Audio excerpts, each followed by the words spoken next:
Hey everyone, this is smpratte, and today we're going to talk about PSA suspending their services. Yes, you heard that correctly. It's not a April Fool's joke. PSA, the grading company, has stopped grading cards. They have suspended their value, regular, economy, I think all the way up to express until July because they cannot handle the amount of orders being submitted. It can't be overstated. This is unprecedented. This is a record time. We're going to go through all of it. We're going to talk about a little timeline, go back in history, talk about the numbers that they're receiving right now, what this means for the short term in the market, what it means long term. We're going to talk about all that good stuff. So this is nothing new for PSA. They've had a backlog for a long time, as most people know. And just a quick rundown on why that situation has existed is because they would experience an increase in demand, and trying to capture that demand would take so long that the demand would increase on top of that. And for those who don't get how it works with grading, it's not like hiring a cashier or hiring someone to stock the shelves or work a register. Graders are a very cumbersome thing to hire and train. There are not many people out there who are qualified to do it. More specifically, there's not many people who are interested. On top of that, it's not super lucrative. The amount of people who have that knowledge and who have the skill set to do that probably want or are worth more than what a lot of these companies are willing to pay. So therefore, you're trying to hit a very small bullseye. Now, I wouldn't doubt that they'd increase that pay, especially right now.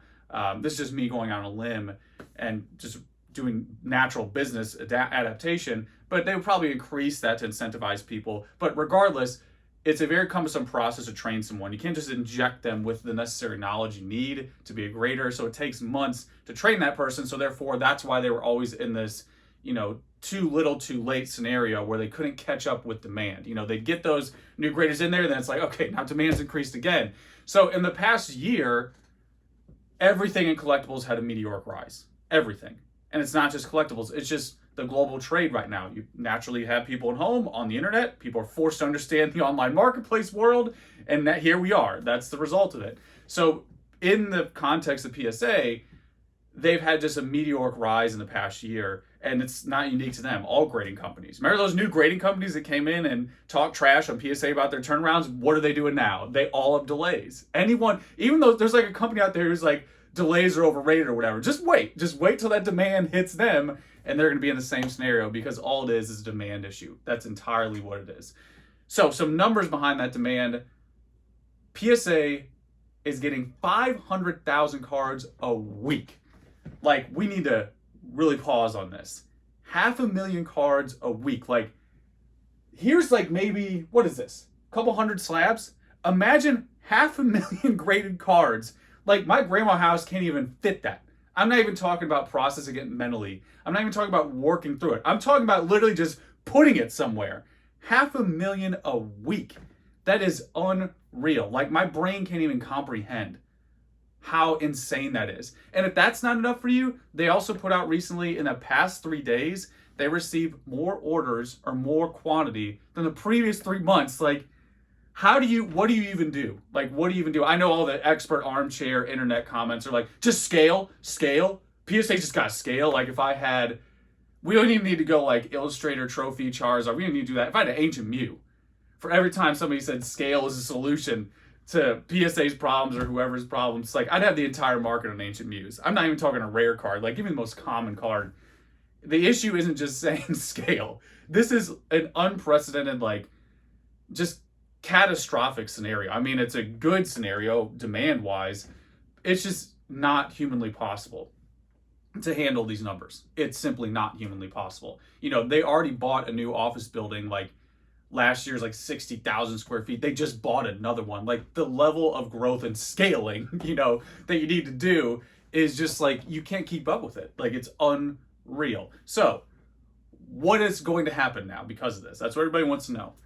Number one, I think it's necessary. I think it needs to happen. That's a good starting point, is that I get the frustration. I've been sending cards to PSA for over a decade, and you got to figure out what side you want to be on. Do you want to be on a side where you get your stuff back in some type of normalcy, some type of actual flow going, or do you want to continue down this path where you send your cards off on a Titanic voyage and you hope there's enough Rose lets your order sit on the door with her and survive on the way back? If you want that, I don't know what to tell you because I don't think that's really a functional scenario. I think over here, where you have some type of standard and expectations, where we need to get back to, and I think this is the right move. If anything, kudos to these new owners. They came in to PSA and said, nope, we're doing this, we're changing the prices, whatever, we need to get stuff back on track, and I think this is a step in that direction. Now, what it means for the market, in the short term, you're probably going to have clearly less of certain cards graded, and it's going to be harder to get those modern stonks in and out. Unless you want to be big baller and go Super Express or higher, like that's your only option right now. But as we know, the margins just aren't there for a lot of those stonks, so you can't do that. So in the short term, it's probably going to affect other companies. I wouldn't be surprised if other grading companies have an increased or bloated backlog now because of this. Some people are going to take their cards, be like, okay, I'm going to send it to whoever else. And, that company that's like, oh, yeah, whatever, turnaround times are overrated, they're going to have to put an asterisk next to that statement because I'm sure some of these cards are going to go to them. I'm sure some of these cards are going to go to other companies. So I think that's one trend you're probably going to see. Another one is people are going to have to be more selective. You're not going to send in your energy cards and like all these other, very, very low end items anymore. You already had to deal with that a little bit with the increased price, and now it's just like gone, until July.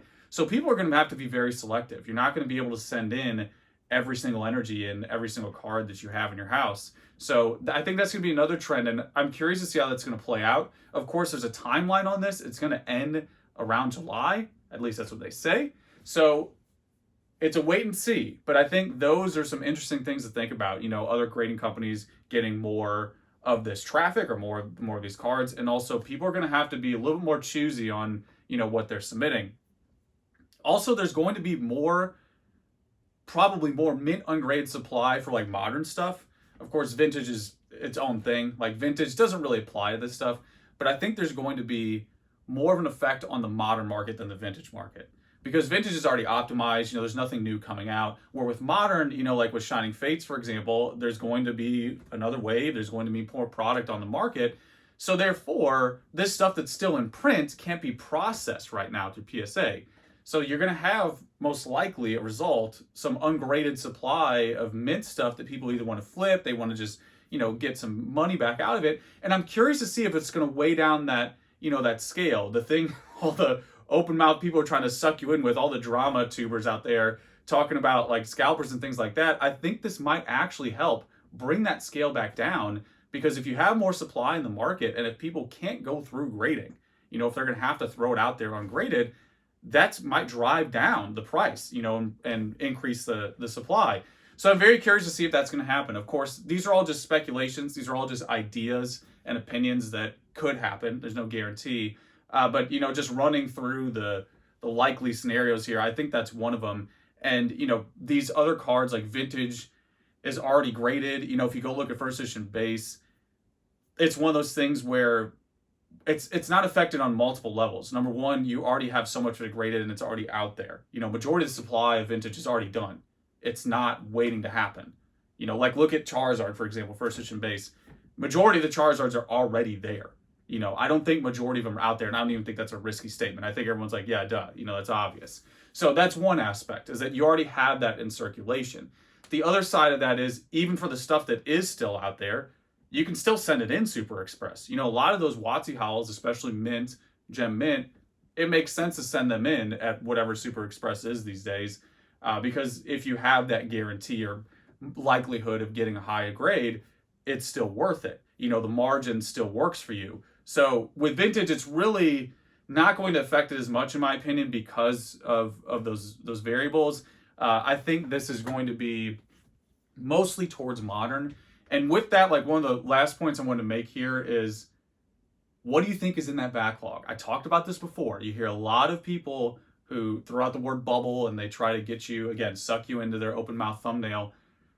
What do you think's in that backlog? What do you think is in there? This is when you get back to the fundamentals. This is why fundamentals are so valuable. Because if you go look at the pop report, you could probably get a good idea of what's in that backlog. What's going to come out. That's the other thing to think about, is like what's going to come out until July. What's going to hit the market. Like we're finally going to see the delayed backlog that everyone's been talking about that's going to just tidal wave the market and, decimate it. We're finally going to see that. And what do you think it's going to be? What do you think is going to be in there? It's a very interesting thought experiment. You know, for me, I think the ultra rare better is going to just hit it out of the park again for the millionth time. You know, it's probably not going to be a tidal wave of Trophy Kangaskhan's or Versus and Charizards or Unicarps or Worlds promos. It's probably going to be a lot of modern stuff. Probably going to be a lot of the stuff that's still being printed and sold by Pokemon, dare I say. So it'll be very interesting to see what that does. And what I'm really hoping, and I usually don't say this publicly, but I'm really hoping is that it tilts the scale back to where we have more supply. That's going to be maybe the silver lining with this scenario, is that it might clear out a lot of that backlog, and we'll see. It'll be a great experiment if people want to pay attention. What was in that backlog? What's all the alarmist bubble talk about? Let's see what's in there. Let's see what hits the market. Let's see how it affects the market. And my wager is going to be whatever's the opposite of ultra rare mention better is probably what's going to be most abundant in that tidal wave. You know, it's probably going to be a lot of the stonkers sliding in on the backs of those dolphins, hitting the shore and ready to flip. You know, that's what it's going to be. So it'll be interesting. For me, it's a great example of that adaptation, how you got to be ready for this stuff. You got to be aware, you know, the more you're engaged, the more you prepare for this scenario. But that's my take on it. I think ultimately it's much needed. You know, they really need to do this. And again, you know, all the things I highlighted about it's going to affect modern more. I think that's safe to say a good chunk of the backlog. And if anything, this has a chance to clear out that backlog. So we'll finally see, you know, how's it going to affect the market. So ultimately, I think it's just much needed. It needs to happen. And I'd much rather have the scenario where I can send my cards in and have an understanding when they're going to come back than they go on this like 2-year voyage. And I have to like write, you know, letters to them and get telegrams back to see how my Charizards are doing. So there it is, guys. Hopefully that was useful. You know the deal. Let me know how I feel. And that's pretty much it. Till next time.